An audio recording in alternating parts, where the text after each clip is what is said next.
Welcome to GripeCast with your host, Alex Hernandez. This show is dedicated to consumer technology news and pop culture. GripeCast is owned by Techaeris. Visit Techaeris.com for the latest tech reviews, news, entertainment, and pop culture. Now sit tight, the show's about to begin.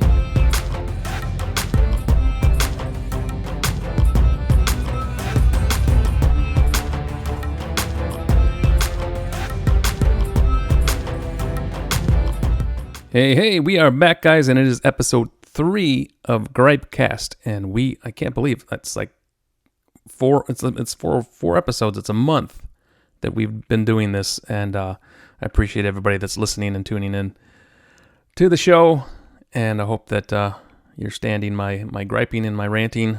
I don't think I've done actually that much of that, but today I might. So, anyway, I hope you guys had a great week. I hope you guys had a great weekend this past weekend. And usually I record these shows on Thursdays.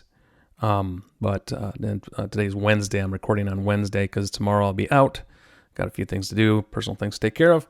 So I won't be able to record. So I figure I'd do it a day early and we'll release it on Friday as normal.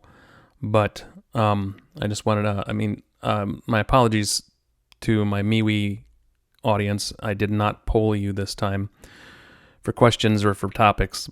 Been kind of busy this week with a lot of new stuff, and still dealing with Google and Google search, and I'll touch on that again today. And I don't want to bore you guys with all this information and what we're dealing with Google, but I think it's important.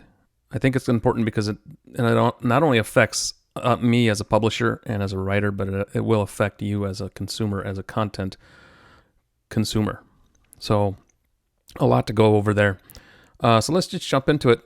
I'm going to start the show off with a couple of not lighthearted, but just kind of normal stories. One that I wrote about a couple days ago about iOS 18, which is coming out soon, presumably in June.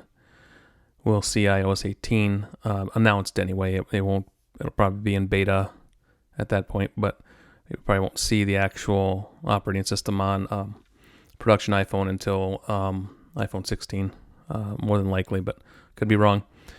Anyway, iOS 18 is now going to support a more customizable home screen. If you're watching on YouTube or Rumble, I have my article pulled up here. On Techaeris.com, iOS 18 might make the iPhone home screen more customizable. So we've been asking for this for years, right? I mean, we're on 15 versions of iPhone already, and we're still stuck with the same grid of icons and the same icons as we had with the very first iPhone, which is pictured right there.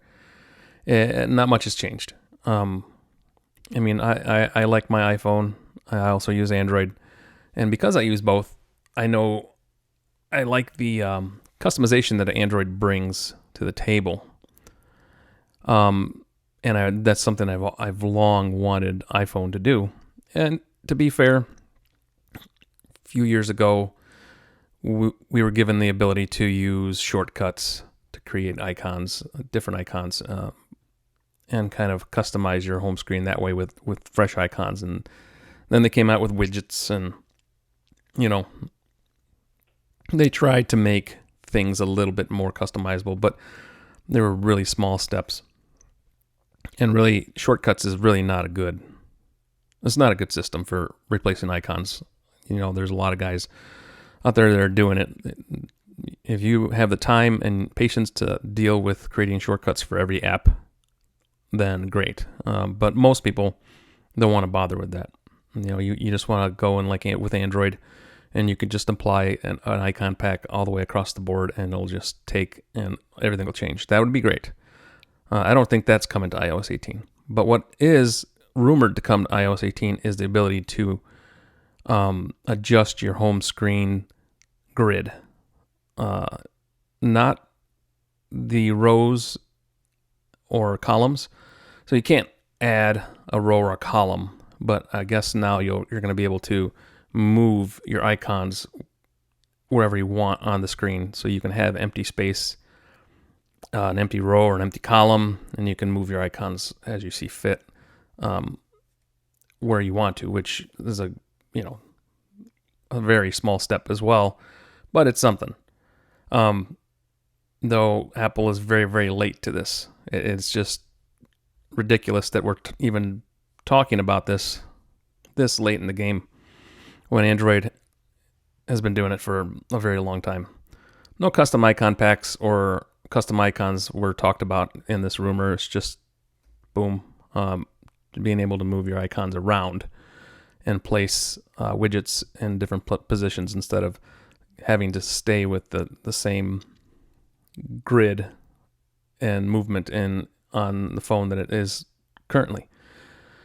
Back when I was doing iOS jailbreaking, we called the home screen the springboard.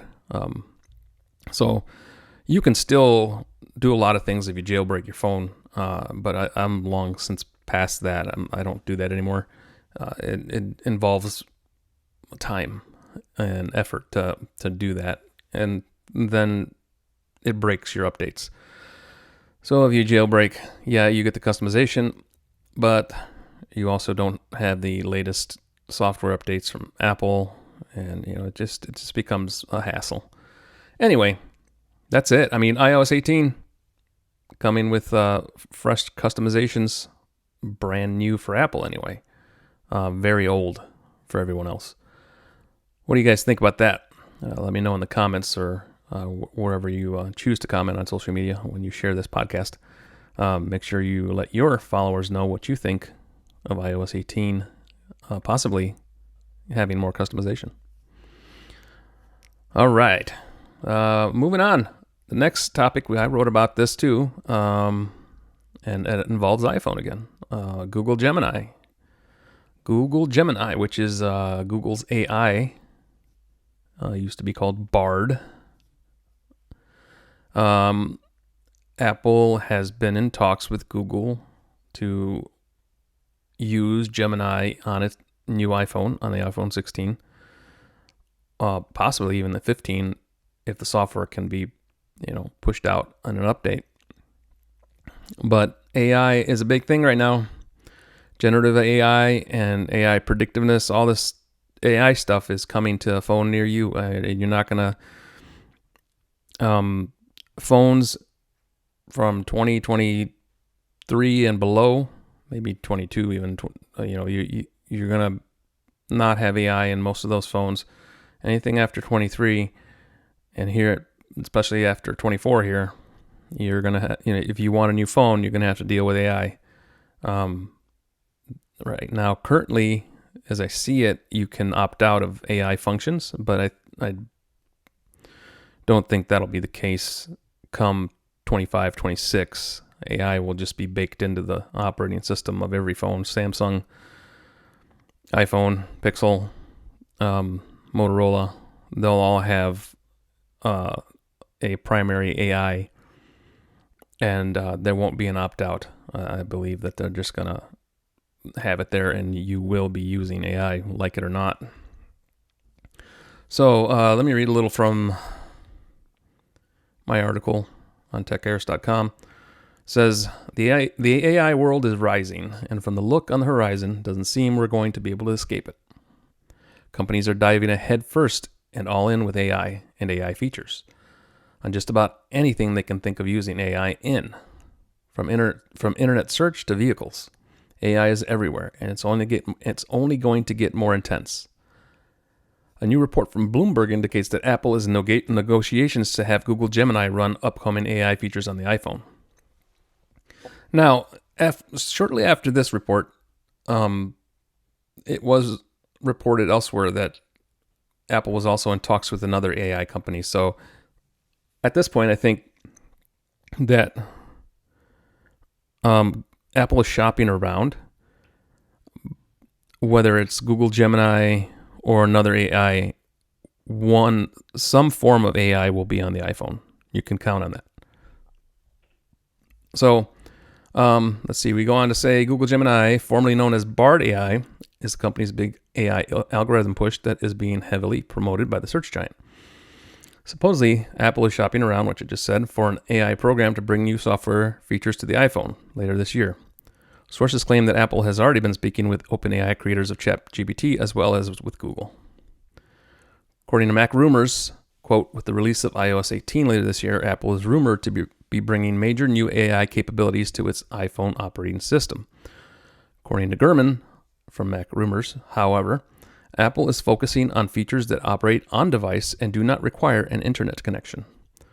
To power additional cloud-based generative AI features such as the ability to create images and write essays based on single prompts, Apple is seeking a partner that has the necessary large-scale hardware infrastructure and compute capabilities already in place.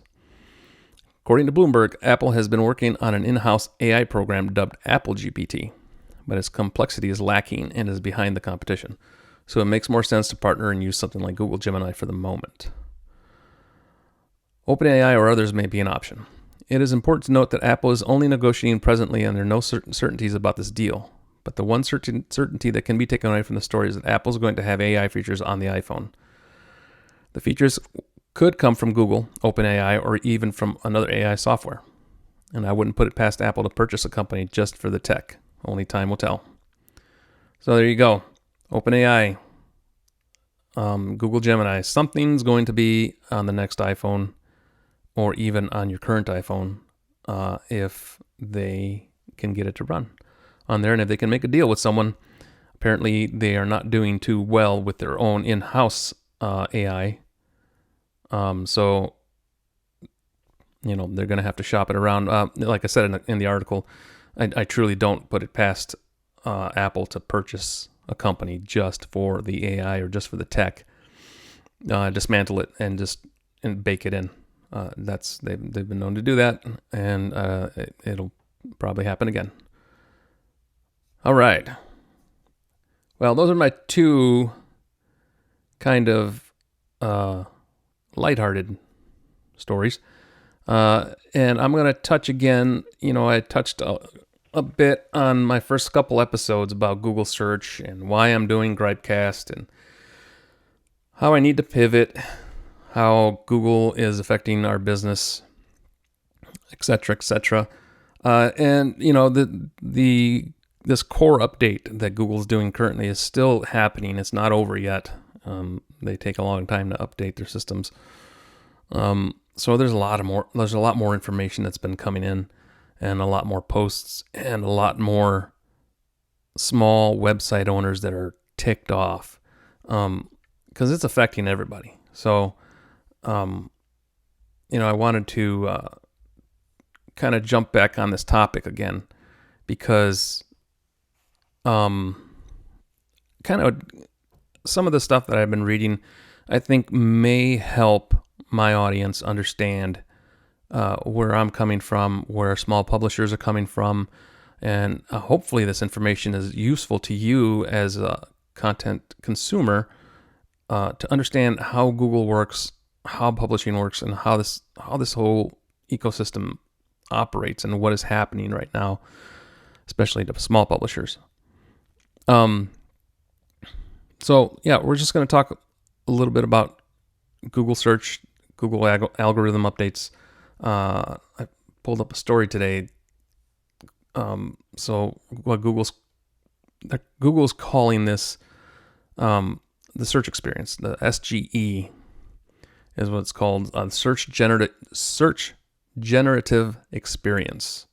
I am so much better at writing things than I am spitting things out of my pie hole, so bear with me. I'm learning. But SGE, or Search Generative Experience, is Google's new interface for searchers that mimics more of a human-to-human or conversational experience for searchers. So this whole update, as per usual, Google is saying we're doing it for the people, we're doing it for you, we're doing it to make search better for you. But what they don't tell you is they've built this AI, this SGE, on the backs of small publishers. They scraped all of our websites for data, and they took that data without our permission, and they've used it in their AI to populate search results in snippets. So I'm going to read a tweet. I don't know what you call an X tweet. I'm just going to call it a tweet for Pete's sake. I can't pronounce this gentleman's name. John Micus, maybe. Mikesis. I'm sorry if I'm butchering your name, John. But he made a post today on X that I thought really did a good job of explaining some things. And I want to read it. If you're watching, I have it pulled up on screen. So anyway, John says, if there are any independent journalists in the media left, now's a great time to write some stories about Google and its onslaught against bloggers and small websites. For years, Google has been shifting away from its role as a search engine into a promotional platform for Google products and ads. They've gradually replaced bloggers and niche site owners in the search results with their own indexed content, widgets, and now generative AI, all of which were taken from the website owners without their consent. Slowly but surely, Google has encroached on the middleman, quote, those of us who create valuable long-form content in return for a small share of ad revenue. That is, until recently, when Google decided to go full speed ahead and put the final nail in the coffin for small businesses. In the recent Google algorithm update, they've decided to further tilt the scale in favor of a handful of major publications under the pretense of promoting, quote, helpful content. If Google were actually trying to serve users helpful content, they wouldn't be placing for sponsored ads at the top of the search results, nor would they be giving preferential treatment to big sites with lean content and general rehashed advice rather than first-hand experience. Not to mention the crazy amounts of spam all of us have been seeing in the SERPs. SERP is search engine results. Anyway, he goes on to say there's a big difference between what Google says it wants versus what we are seeing in real time. And sadly, this is becoming devastating for small businesses. What is happening right now is basically the equivalent of Amazon decimating brick and mortar businesses. But unlike that issue, which has had lots of airtime, there haven't been any legacy media companies covering this story. There ought to be at least some media coverage here, as it negatively impacts millions of people. Now, I've been covering it, but I am not a mainstream media outlet. I'm an independent media outlet, and my reach is far smaller than, say, CNN or Newsweek or publications like that. So that's what he's speaking to, is that the mainstream media is not covering any of this mess. And there's a good reason, I think, for that. It's because they are in bed with Google. They get the top search results for a reason. Let's just put it that way. So he goes on to say, right now, the majority of news about Google is overwhelmingly positive. Most of what I'm seeing is favorable articles about new Google features and products. How about an article where we can call a spade a spade? Google is too large and powerful, and it needs to be reined in. A monopoly like Google left unchecked will dominate the online ecosystem to the maximum extent possible. It will do so at the expense of any and all other stakeholders that stand in the way of Google, maximizing its profits. This includes legacy media and major corporations. They won't be in Google's good graces forever. This is a much bigger issue than just the livelihood of small businesses. Google is attempting to dominate the conversation and shut out any and all voices who aren't paying to play. Quote, paying to play. That's a big thing right there, paying to play. If you're not buying Google ads to promote your site on Google, you are less likely to get placed in Google or rank in Google.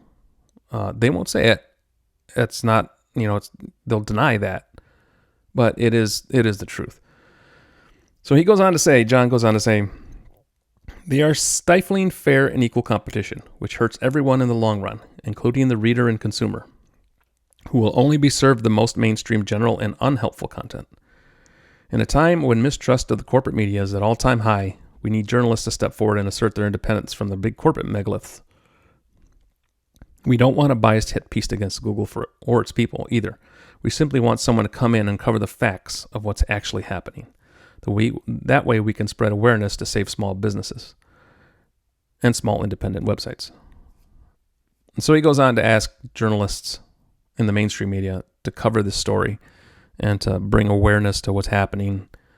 And I just thought it was a really well-written piece. I'll link to it in the show notes so that you can take a look at that in the comments. And another piece that I read, which I'm going to pull up here in just a second, comes from a Google user, Twitter X user named FatStacks. And he initially posted this, he posted this as tongue-in-cheek. But as we know, tongue-in-cheek often mirrors reality. So jokes mirror reality. And when I read what FatStacks had to write or had to say in this post, I was like, that is so spot on. Everything he says is spot on. So anyway, FatStacks goes on to say, I've spent weeks studying Google's updates and the fallout trying to get a handle on it. The only conclusion I can come up with is that it appears there's an unwritten set of Google web publishing guidelines for a subset of web publishers. I set out what I believe those to be below. These are my suspicions, only written from Google's perspective to enhance the effect. Preamble. At Google, we pride ourselves on delivering the best content to the world. We employ the smartest people in the world and have a ping pong table in our office. We've made sweeping changes to our search engine. Below are the unwritten web publishing guidelines running the search engine for a subset of web publishers. The unwritten guidelines. Number 1. You must only publish content your visitors want. Do not target search terms they would use to find that content. We now consider targeting terms the people search as web spam because that is an attempt to manipulate search. You must only target non-search terms. Don't worry, the Google algorithm will figure out what your content is about. That's how good our algo is. So what he's talking about there is he's saying one of the things that Google has said in the past weeks is when you go on the back end of your website, you put keywords in for SEO, for search engine optimization. And the keyword is generally what people would look for. Let's say that, I just did the Samsung S95 OLED review, which I'm just pulling up right here. So I use Samsung S95D OLED. Actually, I use Samsung S95D as my keyword because when people go into Google or any search engine, they're going to type in Samsung S95D and then followed by review or some other form of that. But Samsung S95D is a good search term because people are searching for that. So that's my keyword. And now Google is saying, do not use that keyword. You should target non-searched terms, which I don't even know what you would use then. So we want people to find our site through these keywords. But now Google's saying, if you use the keyword, you are now web spam. So anyway, I'm going to go back to FatStacks here. Point number 2. And this is FatStacks post that I'm reading now. Your content should meet all the informational wants of every reader who visits your site, but nothing more. Do not add any extraneous information such as a facts section, because that is manipulating search. Ignore the fact we use facts in our content. If you are a good publisher, you will know precisely what information to include and what not to include. Point number 3, every piece of content you publish must be original. We decided it's best for the web that we are the sole publishers of unoriginal content, conveniently served by our very own SGE content generator. Point number 4, do not publish so much content in an attempt to scale content. No matter how good it is, at the time your site should be an authority on its topics, covering every topical gap, but do so without appearing to scale content or publishing articles that are too long. The amount you should publish each week will become obvious to you. If you are de-indexed, that is a signal you missed the mark. So let me elaborate on point number 4. In the past, Google has said if you're not publishing content every day, Google's bots will not crawl your site. So if you go a day or two without publishing something, you could run the risk of Google not crawling your site, and then you have to resubmit your site. Well, now Google says if you publish too much content then we will consider you spammy. So now it was like a complete reversal. Everything we've been told by Google that we should be doing has been turned on its head. And now we're told, no, because you've done that all these years, you are now deranked, and we are, consider you spam. So that's kind of what that point number 4 is. So I'm going back to fat stacks here. Point number 5. If you think you can get away with scaling your site by using AI content, think again. Our state-of-the-art algo will detect it. Our algo masterfully distinguishes good content from bad. No, really. We can remember we are the creators of SGE, so we know AI better than anyone in the world. Sorry, I paused there for a second. So yeah, I'm going to elaborate a little bit on number 5. He's talking about the use of AI content. That's a big no-no right now with Google. You don't use AI content. And if you use AI content, you can get booted up right out of search. The thing is, Google is using AI content generator, Gemini, with select publishers to produce AI content, which does not need to be flagged. I talked about that in a previous podcast.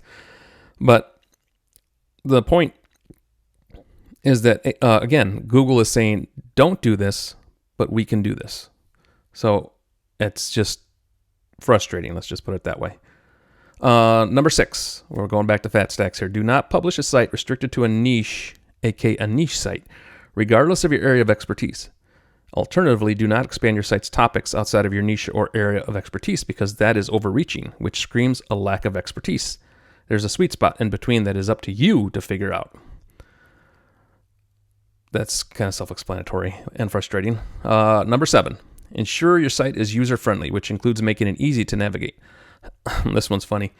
However, do not use table of contents, because while they help visitors find what they are looking for, it's indicative of content being too long and therefore unhelpful.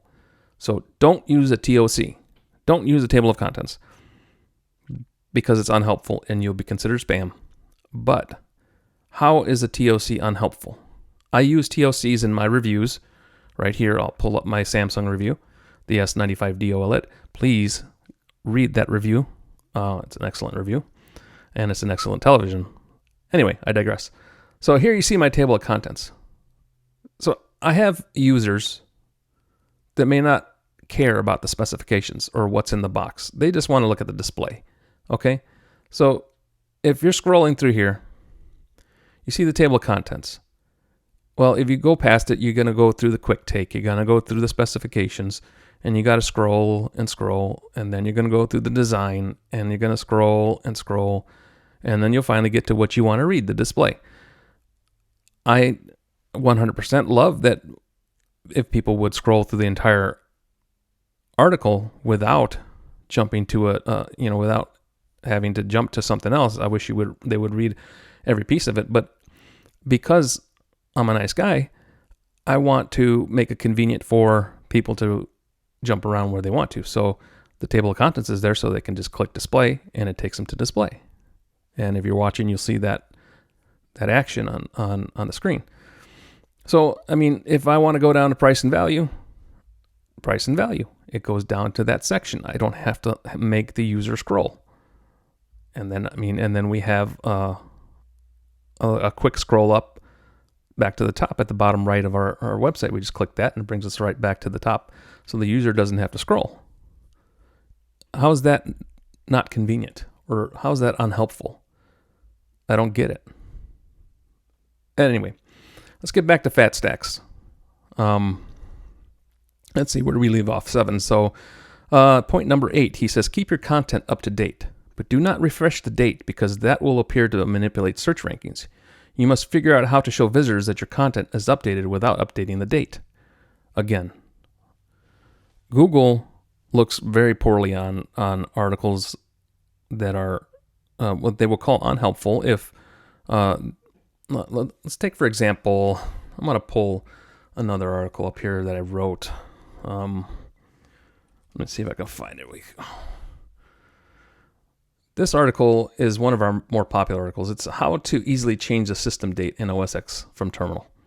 I wrote this in 2016. And it still gets a lot of traffic. People coming to read this article. And I updated it some time ago because OS X is no longer it doesn't exist. It's Mac OS now, and there's a different way to do things for this. So I wrote a new article, and I linked that to here in this article. I updated this article, but I didn't update the date because that would look bad on Google's end. So I can't update the date and then reshare it as a new article because that would be considered spam. So how are we supposed to let our audience know that this article has been updated if we don't change the date and republish it as with a new date and then reshare it? I mean, I did reshare it to our social media, but some people aren't accessing our site through social media. It's just strictly through a bookmark or search. So again, another nonsense point from Google. So I'll get back to fat stacks here. Point number 9, do not put ads on your site. It's unpleasant for visitors. If you must make money to feed your family, fat stacks, make money to feed your family, publish content so good your visitors donate money. Ignore the fact that we force Google visitors to scroll down below the fold to get past our ads. This might seem like hypocrisy because it is. Remember, Google makes the rules, so Google is not subject to the rules. Very good point, fat stacks. Point number 10. Do not compare your content rankings to other sites ranking at the top of search. The Google search algo applies different ranking factors to different sites. Point 11. Getting your site to show up in Google is a privilege. We no longer include all websites. We are embracing the directory model.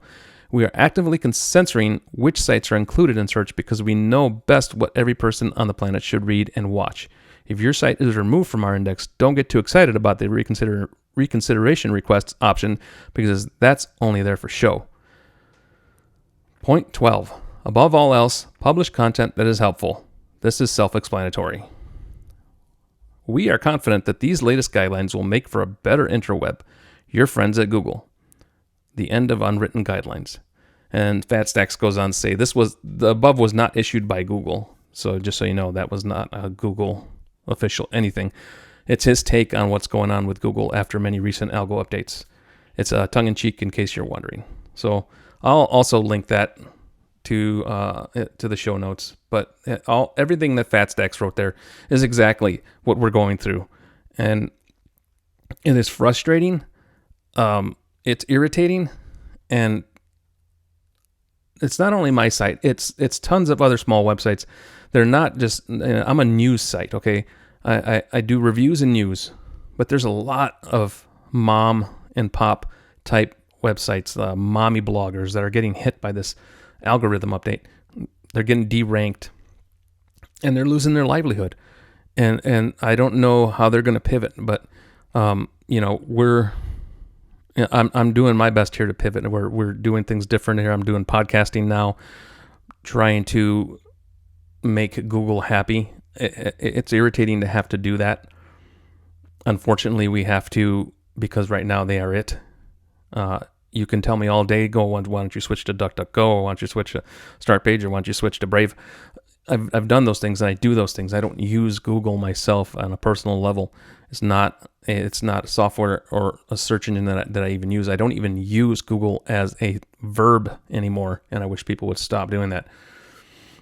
I've moved on from Google, but 90% of the world has not moved on from Google, and they continue to use Google.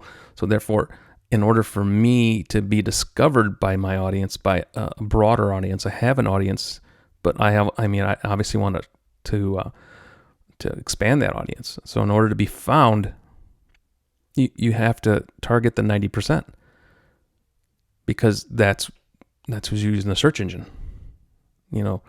DuckDuckGo has been good to us. They put us generally they put our articles toward the top of their search results. Bing is another one. They've done really well. We've done well with Bing, but the return from Bing and the return from DuckDuckGo are peanuts. I wish it wasn't so.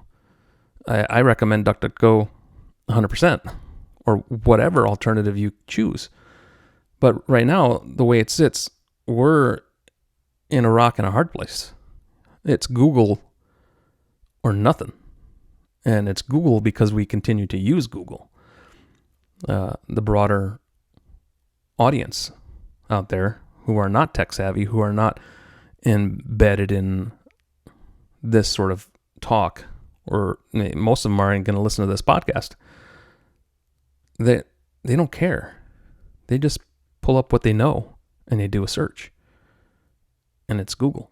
So there it is. I have a lot to say about this topic. That's obviously very personal to me, and affecting me personally, affecting my business and affecting my family. And we're doing our best to navigate through this, and I'm going to leave it there for now on this topic, and I might return to it. I spent a lot of time on this podcast on this, but I really think that I needed to read these two posts, especially from these guys, from John and Fat Stacks, because they made a lot of the points for me that I was having trouble parsing out in my brain. I had a difficult, and it's hard to explain to people the exact process, right? And most of you don't know how this all works. You just see things appear, and you don't think about what's in the background. But we have a different lens than you, and we can see what is being done. So, and we're not liking it, and small publishers are speaking out, and small publishers are trying to fight back, but we need your help. Not only me, other publishers too. Just the whole independent small publisher community needs our audience to back us. We need you guys to, do searches for our content and click on those links from those search engines. That helps always. But also just stop using Google. For Pete's sake, stop using Google. All right, let me get off of that because I'm starting to get heated. My final thing here before I head over to MeWe for my MeWe exclusive, Substack. Speaking of new ventures, speaking of trying different things, speaking of podcasts and GripeCast and pivoting, I started a Substack. I mostly started it because I wanted to claim my brand name on Substack, because people these days are they can hijack anything. So and I have had a couple of different platforms where they have used Techaeris' name, and I can't reclaim that.